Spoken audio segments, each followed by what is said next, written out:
روایت ہے حضرت بریدہ رضی اللہ تعالیٰ عنہ سے، فرماتے ہیں کہ حضرت بلال رضی اللہ تعالیٰ عنہ رسول اللہ صلی اللہ علیہ وآلہ وسلم کی خدمت میں حاضر ہوئے جبکہ حضور ناشتہ کر رہے تھے، تو رسول اللہ صلی اللہ علیہ وآلہ وسلم نے فرمایا، اے بلال ناشتہ کر لو۔ عرض کیا، یا رسول اللہ میں روزہ دار ہوں۔ تو رسول اللہ صلی اللہ علیہ وآلہ وسلم نے فرمایا، ہم اپنی روزی کھا رہے ہیں اور بلال کی بہتر روزی جنت میں ہے۔ اے بلال، کیا تمہیں خبر ہے کہ جب تک روزے دار کے سامنے کچھ کھایا جائے تب تک اس کی ہڈیاں تسبیح کرتی ہیں، اسے فرشتے دعائیں دیتے ہیں۔ روایت ہے حضرت ابو ہریرہ رضی اللہ تعالیٰ عنہ سے، فرماتے ہیں فرمایا رسول اللہ صلی اللہ علیہ وآلہ وسلم نے، بہت سے روزے دار وہ ہیں جنہیں روزوں سے پیاس کے سوا کچھ حاصل نہیں، اور بہت سے شب خیز وہ ہیں جنہیں شب خیزی میں بے خوابی کے سوا کچھ میسر نہیں۔ روایت ہے حضرت ابو ہریرہ رضی اللہ تعالیٰ عنہ سے، فرماتے ہیں فرمایا رسول اللہ صلی اللہ علیہ وآلہ وسلم نے کہ جب ماہ رمضان کی پہلی رات ہوتی ہے تو شیاطین اور سرکش جن قید کر دیے جاتے ہیں اور دوزخ کے دروازے بند کر دیے جاتے ہیں کہ ان میں سے کوئی دروازہ کھولا نہیں جاتا، اور جنت کے دروازے کھول دیے جاتے ہیں جن میں سے کوئی دروازہ بند نہیں کیا جاتا، اور پکارنے والا پکارتا ہے کہ اے بلائی چاہنے والے آ، اور برائی چاہنے والے باز آ، اور اللہ کی طرف سے لوگ آگ سے آزاد کیے جاتے ہیں۔ یہ ہر رات ہوتا ہے۔ روایت ہے حضرت سہل ابن سعد رضی اللہ تعالیٰ عنہ سے، فرماتے ہیں فرمایا رسول اللہ صلی اللہ علیہ وآلہ وسلم نے کہ جنت میں 8 دروازے ہیں جن میں سے ایک باب الریان ہے جس میں صرف روزہ دار داخل ہوں گے۔ روایت ہے حضرت سہل رضی اللہ تعالیٰ عنہ سے، فرماتے ہیں فرمایا رسول اللہ صلی اللہ علیہ وآلہ وسلم نے کہ لوگ بھلائی میں رہیں گے جب تک افطار جلدی کرتے رہیں گے۔ روایت ہے حضرت انس رضی اللہ تعالیٰ عنہ سے، فرماتے ہیں کہ نبی کریم صلی اللہ علیہ وآلہ وسلم نماز سے پہلے چند تر کھجوروں پر روزہ افطارتے تھے، اگر تر کھجوریں نہ ہوتیں تو خشک چھواڑوں پر، اگر چھوہارے بھی نہ ہوتے تو پانی کے چند گھونٹ پی لیتے۔ روایت ہے حضرت سلمان ابن عامر رضی اللہ تعالیٰ عنہ سے، فرماتے ہیں فرمایا رسول اللہ صلی اللہ علیہ وآلہ وسلم نے کہ جب تم میں سے کوئی روزہ افطار کرنے لگے تو چھوہارے پر افطارے کہ یہ برکت ہے، پھر اگر چھوارا نہ پائے تو پانی سے افطار کرے کہ یہ پاک کرنے والا ہے۔ روایت ہے حضرت ابو ہریرہ رضی اللہ تعالیٰ عنہ سے، فرماتے ہیں فرمایا رسول اللہ صلی اللہ علیہ وآلہ وسلم نے، جو ایمان و اخلاص سے رمضان کے روزے رکھے اس کے پچھلے گناہ بخش دیے جاتے ہیں، اور جو رمضان میں ایمان و اخلاص سے راتوں میں عبادت کرے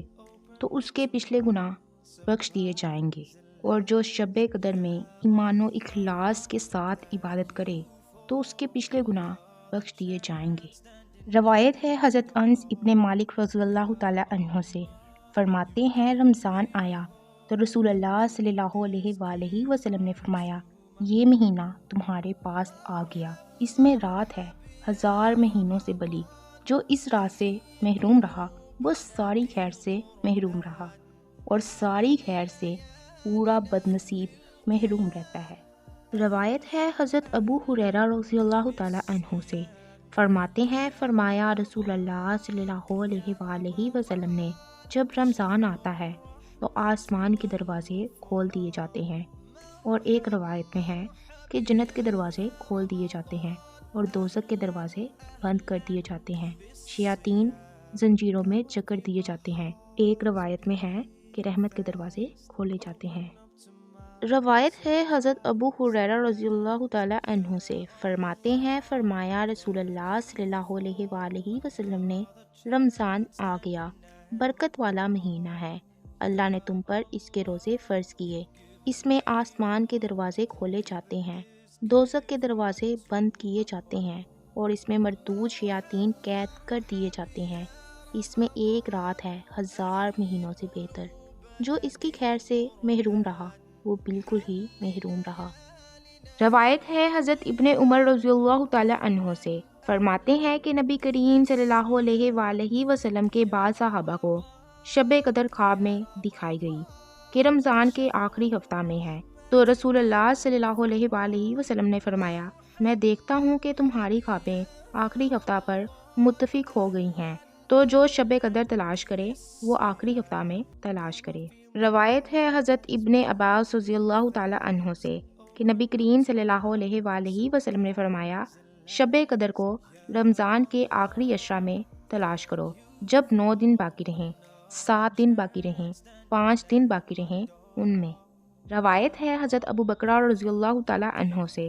فرماتے ہیں میں نے رسول اللہ صلی اللہ علیہ وآلہ وسلم کو فرماتے سنا کہ یہ رات یعنی شب قدر ڈھونڈو جب 9 دن باقی رہیں، یا 7 دن باقی رہیں، یا 5 دن باقی رہیں، یا 3 یا آخری رات۔ روایت ہے حضرت عائشہ رضی اللہ تعالی عنہا سے، فرماتی ہیں کہ رسول اللہ صلی اللہ علیہ وآلہ وسلم آخری عشرہ میں اس قدر مشقت فرماتے تھے جو دیگر ایام میں نہ کرتے تھے۔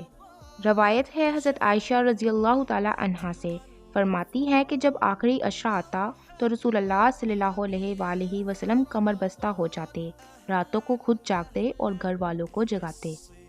روایت ہے حضرت عائشہ رضی اللہ تعالی عنہا سے، فرماتی ہیں فرمایا رسول اللہ صلی اللہ علیہ وآلہ وسلم نے شب قدر رمضان کے آخری عشرہ کی تاک تاریخوں میں ڈھونڈو۔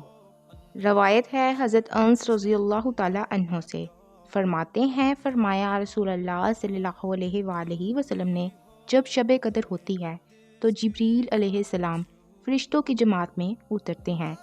ہر اس کھڑے بیٹھے بندے کو دعائیں دیتے ہیں جو اللہ کا ذکر کر رہا ہو۔ پھر جب بندوں کی عید کا دن ہوتا ہے تو اللہ ان بندوں سے اپنے فرشتوں پر فخر فرماتا ہے اے میرے فرشتوں، اس مزدور کی اجرت کیا ہونی چاہیے جو اپنا کام پورا کر دے؟ عرض کرتے ہیں الہی اس کی اجرت یہ ہے کہ اسے پورا ثواب دیا جائے۔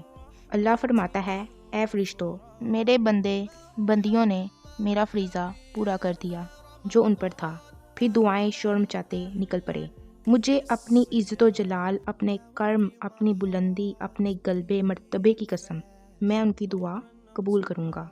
پھر فرماتا ہے لوٹ جاؤ، میں نے تمہیں بخش دیا اور تمہاری برائیوں کو خوبیاں بنا دیا۔ فرمایا پھر یہ لوگ بخشے ہوئے لوٹتے ہیں۔ روایت ہے حضرت عائشہ رضی اللہ تعالی عنہا سے، فرماتی ہیں میں نے عرض کیا یا رسول اللہ فرمائیے اگر میں جان لوں کہ شب قدر کون سی رات ہے تو اس میں کیا پڑھوں؟ فرمایا یہ عرض کرو الہی تو معاف فرمانے والا ہے، معافی پسند کرتا ہے، مجھے معافی دے دے۔ روایت ہے حضرت ابن عمر رضی اللہ تعالی عنہ سے، فرماتے ہیں کہ رسول اللہ صلی اللہ علیہ وآلہ وسلم سے شب قدر کے متعلق پوچھا گیا تو فرمایا وہ ہر رمضان میں ہوتی ہے۔ روایت ہے حضرت عائشہ رضی اللہ تعالی عنہا سے کہ نبی کریم صلی اللہ علیہ وآلہ وسلم رمضان کے آخری عشرے کا اعتکاف کرتے تھے حتیٰ کہ اللہ نے انہیں وفات دی، پھر آپ کی بیویوں نے آپ کے بعد اعتکاف کیا۔ روایت ہے حضرت انس رضی اللہ تعالی عنہ سے، فرماتے ہیں کہ نبی کریم صلی اللہ علیہ وآلہ وسلم رمضان کے آخری عشرے میں اعتکاف کرتے تھے، 1 سال اعتکاف نہ کر سکے، جب اگلا سال آیا تو حضور انور نے 20 دن اعتکاف کیا۔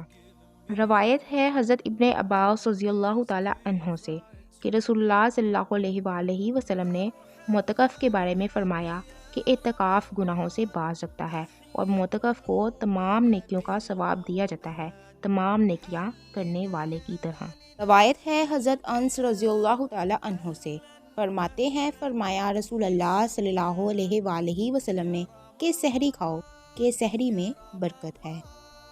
روایت ہے حضرت ابو ہریرہ رضی اللہ تعالی عنہ سے، فرماتے ہیں فرمایا رسول اللہ صلی اللہ علیہ وآلہ وسلم نے دین غالب رہے گا جب تک لوگ جلدی افطار کرتے رہیں، کیونکہ یہود اور عیسائی دیر سے افطار کرتے ہیں۔ روایت ہے حضرت ابو ہریرہ رضی اللہ تعالی عنہ سے، فرماتے ہیں فرمایا رسول اللہ صلی اللہ علیہ وآلہ وسلم نے جو جھوٹی باتیں اور برے کام نہ چھوڑے تو اللہ تعالیٰ کو اس کے کھانا پانی چھوڑ دینے کی پرواہ نہیں۔ روایت ہے حضرت زید ابن خالد رضی اللہ تعالی عنہ سے، فرماتے ہیں فرمایا رسول اللہ صلی اللہ علیہ وآلہ وسلم نے جو روزے دار کو افطار کرائے یا غازی کو سامان دے تو اس سے ان ہی کی طرح ثواب ہے۔